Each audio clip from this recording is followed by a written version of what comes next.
Graça e paz, amados e amadas do Senhor. Vamos passar a leitura da palavra. Eu quero te convidar a abrir a tua Bíblia, o teu smartphone, no livro de Atos dos Apóstolos, capítulo 2. Capítulo 2 de Atos dos Apóstolos. Nós vamos ler todo o capítulo. Faz-se necessário a leitura de todo o capítulo para uma compreensão melhor da palavra do Senhor. Então, com toda a reverência que a palavra do Senhor merece, vamos fazer a leitura. Diz assim: ao cumprir-se o dia de Pentecostes, estavam todos reunidos no mesmo lugar. De repente, veio do céu um som, como de um vento impetuoso, e encheu toda a casa onde estavam assentados. E apareceram distribuídas entre eles línguas como de fogo, e pousou uma sobre cada um deles. Todos ficaram cheios do Espírito Santo e passaram a falar em outras línguas, segundo o Espírito lhes concedia que falassem. Ora, estavam habitando em Jerusalém judeus, homens piedosos, vindo de todas as nações debaixo do céu. Quando, pois, se fez ouvir aquela voz, afluiu a multidão que se possuiu de perplexidade, porquanto cada um os ouvia falar na sua própria língua. Estavam todos, pois, atônitos e se admiravam, dizendo: vede, não são porventura galileus todos esses que aí estão falando? E como os ouvimos falar, cada um em nossa própria língua materna? Somos partos, medos, elamitas e os naturais da Mesopotâmia, Judeia, Capadócia, Ponto e Ásia, da Frígia, da Panfilha, do Egito e das regiões da Líbia, nas imediações de Cirene, e romanos que aqui residem, tanto judeus como prosélitos, cretenses e arábios. Como os ouvimos falar em nossas próprias línguas as grandezas de Deus? Todos, atônitos e perplexos, interpelavam uns aos outros: que quer isto dizer? Outros, porém, zombavam e diziam: estão embriagados.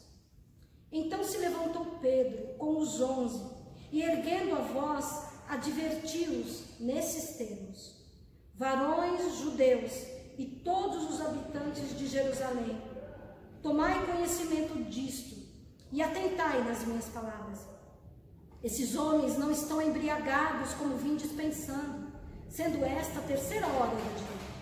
Mas o que ocorre é o que foi dito por intermédio do profeta Joel. E acontecerá nos últimos dias, diz o Senhor, que derramarei do meu espírito sobre toda a carne. Vossos filhos e vossas filhas profetizarão, vossos jovens terão visões e sonharão os vossos velhos. Até sobre os meus servos e sobre as minhas servas derramarei do meu espírito naqueles dias e profetizarão. Mostrarei prodígios em cima no céu e sinais embaixo na terra, sangue, fogo e vapor de fumaça. O sol se converterá em trevas e a lua em sangue, antes que venha o grande e glorioso dia do Senhor. E acontecerá que todo aquele que invocar o nome do Senhor será salvo. Varões israelitas, atendei a essas palavras. Jesus, o Nazareno, varão aprovado por Deus diante de vós com milagres, prodígios e sinais, os quais o próprio Deus realizou por intermédio dele entre vós, como vós mesmos sabeis, sendo este entregue pelo determinado desígnio e presciência de Deus. Vós o mataste, crucificando-o por mãos de iníquos, ao qual, porém, Deus ressuscitou, rompendo os grilhões da morte, porquanto não era possível fosse ele retido por ela. Porque a respeito dele, diz Davi: diante de mim via sempre o Senhor, porque está à minha direita, para que eu não seja abalado. Por isso se alegrou o meu coração e a minha língua exultou. Além disto, também a minha própria carne repousará em esperança. Porque não deixarás a minha alma na morte, nem permitirás que o teu santo veja corrupção. Fizeste-me conhecer os caminhos da vida, encher-me-ás de alegria na tua presença. Irmãos, seja-me permitido vos dizer claramente a respeito do patriarca Davi, que ele morreu e foi sepultado, e o seu túmulo permanece entre nós até hoje. Sendo, pois, profeta, e sabendo que Deus lhe havia jurado que um dos seus descendentes se assentaria no seu trono. Prevendo isso, referiu-se à ressurreição de Cristo, que nem foi deixado na morte, nem o seu corpo experimentou corrupção. A este Jesus, Deus ressuscitou, do que todos nós somos testemunhas. Exaltado, pois, à destra de Deus, tendo recebido do Pai a promessa do Espírito Santo, derramou isso que vedes e ouvis, porque Davi não subiu aos céus, mas ele mesmo declara: disse o Senhor ao meu Senhor: assenta-te à minha direita, até que eu ponha os teus inimigos por estrado dos teus pés. Esteja absolutamente certo, pois toda a casa de Israel, de que a este Jesus que vós crucificastes, Deus o fez Senhor e Cristo.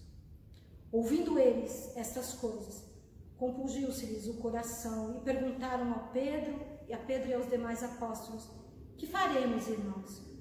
Respondeu-lhes Pedro: arrependei-vos, e cada um de vós seja batizado em nome de Jesus Cristo, para a remissão dos vossos pecados, e recebereis o dom do Espírito Santo. Pois para vós outros é a promessa, para vossos filhos e para todos os que ainda estão longe, isto é, para quantos o Senhor, nosso Deus, chamar.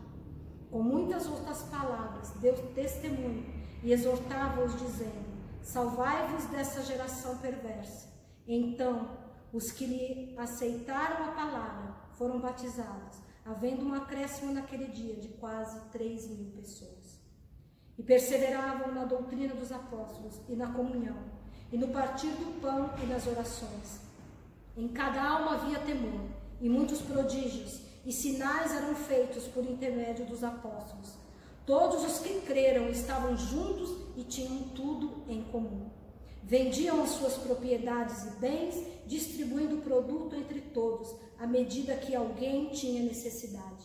Diariamente perseveravam unânimes no templo, partiam pão de casa em casa e tomavam as suas refeições com alegria e singeleza de coração, louvando a Deus e contando com a simpatia de todo o povo. Enquanto isso, acrescentava-lhes o Senhor, dia a dia, os que iam sendo salvos. O texto nos diz que os judeus da diáspora, ou seja, os judeus que estavam espalhados por várias nações, vieram a Jerusalém para a festa de Pentecostes, festa da colheita, que acontecia 50 dias após a Páscoa. Neste dia, diz o texto, que os discípulos estavam reunidos em oração e que eles foram cheios do Espírito Santo.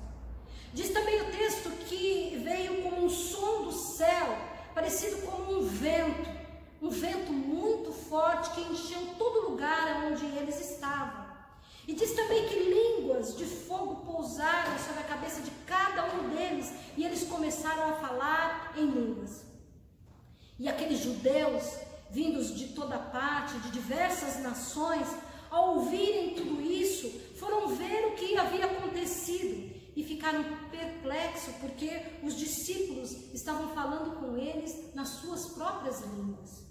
Ouviram os discípulos nas suas línguas maternas. E assim eles puderam compreender a mensagem que estava sendo pregada. A cultura e a particularidade de cada povo foi considerada para que a mensagem fosse eficaz. E aí nós aprendemos uma primeira lição, extraímos uma primeira lição desse texto.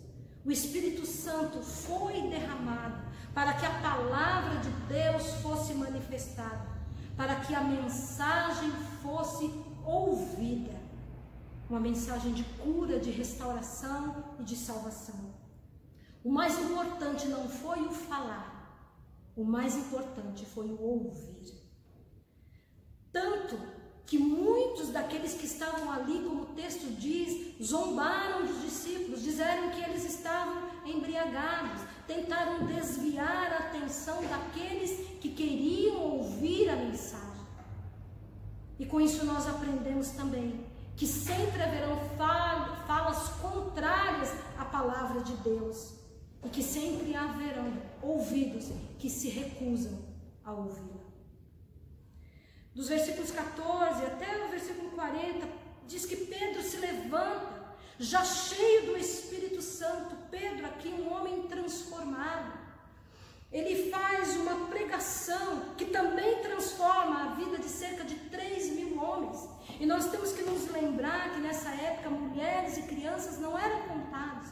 Então certamente essa mensagem de cura, de restauração, de salvação e de transformação alcançou muito mais de 3.000 pessoas. E na sua fala, inspirada pelo Espírito Santo, Pedro lembra a todos que aquilo que estava acontecendo já havia sido predito pelo profeta Joel, que está lá no livro de Joel, no capítulo 2, que já nos foi lido aqui nessa noite. Que Deus derramaria o seu Espírito sobre todos aqueles que crescem em Jesus Cristo. E diz o texto que os jovens teriam visões, que os velhos sonhariam e que os filhos e filhas profetizariam. Mas Pedro lembra também a todos aqueles que estavam ouvindo essa mensagem. Pedro lembra eles também que foram eles que crucificaram, que mataram a Jesus Cristo. E lembra também que Deus o havia ressuscitado, que Jesus Cristo havia vencido a morte. E aí nós aprendemos, nós extraímos uma outra lição. Assim como eles perceberam, nós também precisamos perceber que foram os nossos pecados que mataram Jesus Cristo, que foram os nossos pecados que o levaram à cruz do Calvário. Ele foi sim, voluntariamente, num ato de amor, mas foi pelos meus pecados, pelos seus pecados, pelos pecados de toda a humanidade, que Jesus foi para a cruz do Calvário. Nós precisamos compreender isso. E na percepção de quem nós somos e de quem Jesus é, nós podemos extrair uma terceira lição. Ao percebermos quem somos, ao percebermos quem Jesus é, faz com que nós rompamos com o velho homem, com a velha mulher, e nos permite aceitarmos a proposta de vida que Ele tem para mim, que Ele tem para você. Nos faz aceitar a nova história que Ele quer escrever por intermédio da minha vida, por intermédio da sua vida. Aqueles homens, com seus corações aflitos, diante do reconhecimento da sua culpa, diante do reconhecimento do seu pecado, eles perguntam para Pedro e para os outros discípulos: e agora? O que nós devemos fazer? O que é que nós podemos fazer diante dessa realidade? Pedro diz para eles: arrependam-se. E todas as vezes que esses questionamentos vierem a mim e vierem a você, o que devemos fazer diante dos nossos pecados?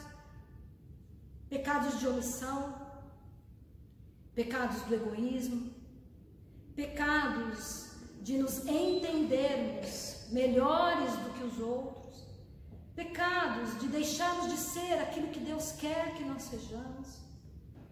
Diante desses nossos pecados, que muitas vezes tentam anular a obra salvífica do Senhor, o que é que nós devemos fazer?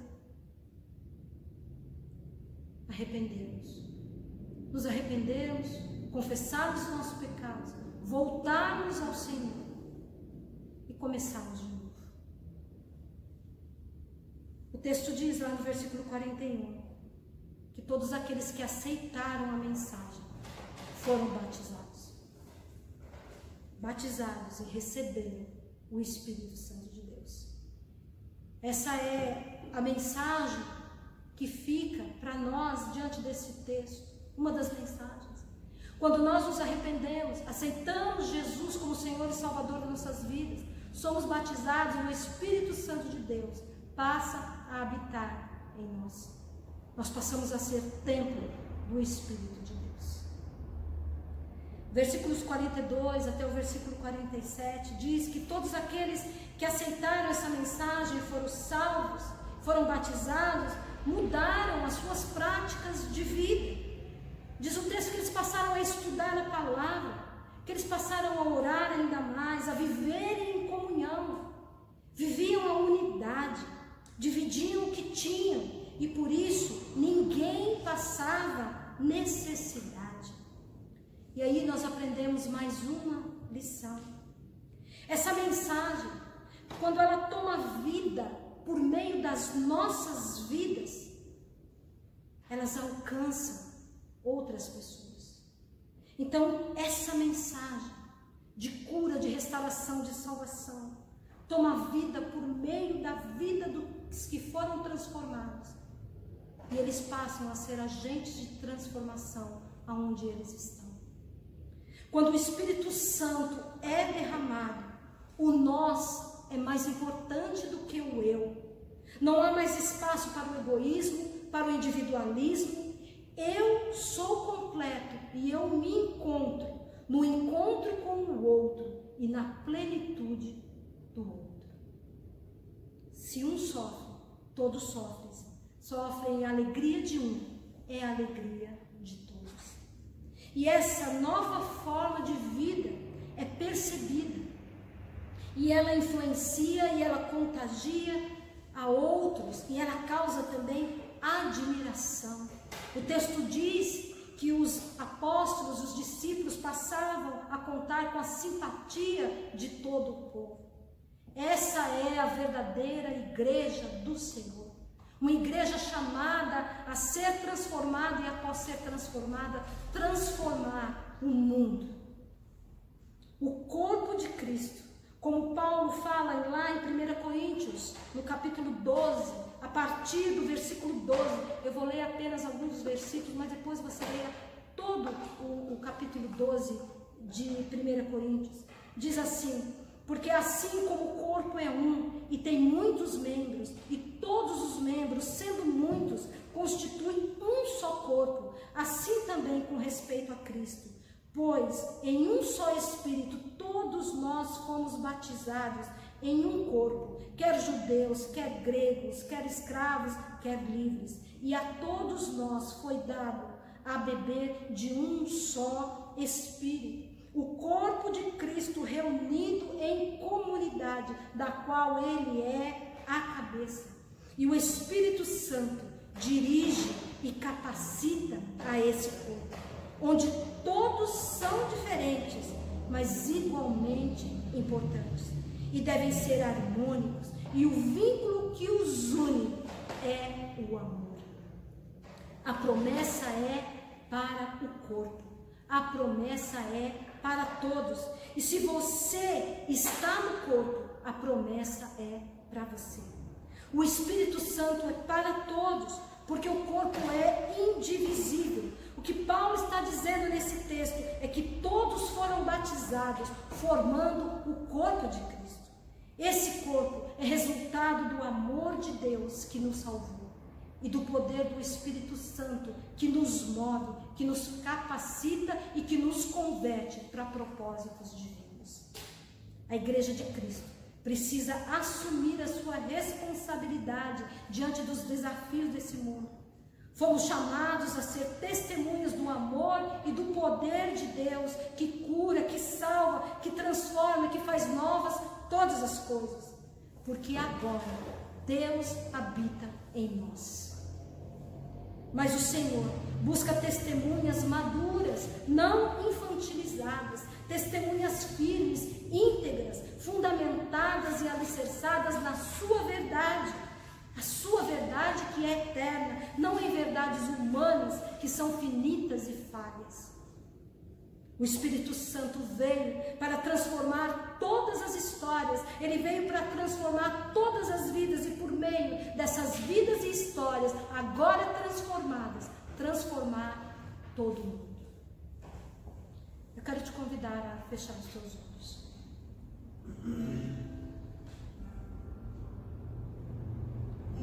Se coloque na presença de Deus,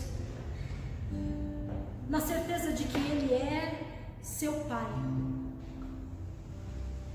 na certeza de que Ele está aqui, na certeza de que Ele está aí, aonde o corpo de Cristo estiver. onde todos aqueles que ouviram a mensagem, que se arrependeram e que foram batizados em Cristo Jesus e que passaram a ser habitação do próprio Deus. Foram chamados para um propósito maior, um propósito de acabar com toda divisão, e que por meio do Espírito Santo, do Espírito de Deus, haja um só corpo, haja uma só fé e uma só esperança, em um só Deus e Pai de todos, que é sobre todos e em todos. Cristo sendo um em todos.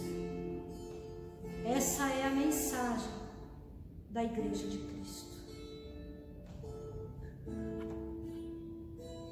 Senhor, nós te imploramos nesta noite que o Espírito Santo nos faça compreender que o projeto de Deus, que é inclusivo e não seletivo, de amor e não de julgamento, de cura e não de condenação, de paz, não de guerra, de afetividade, não de competição, de unidade, não de divisão.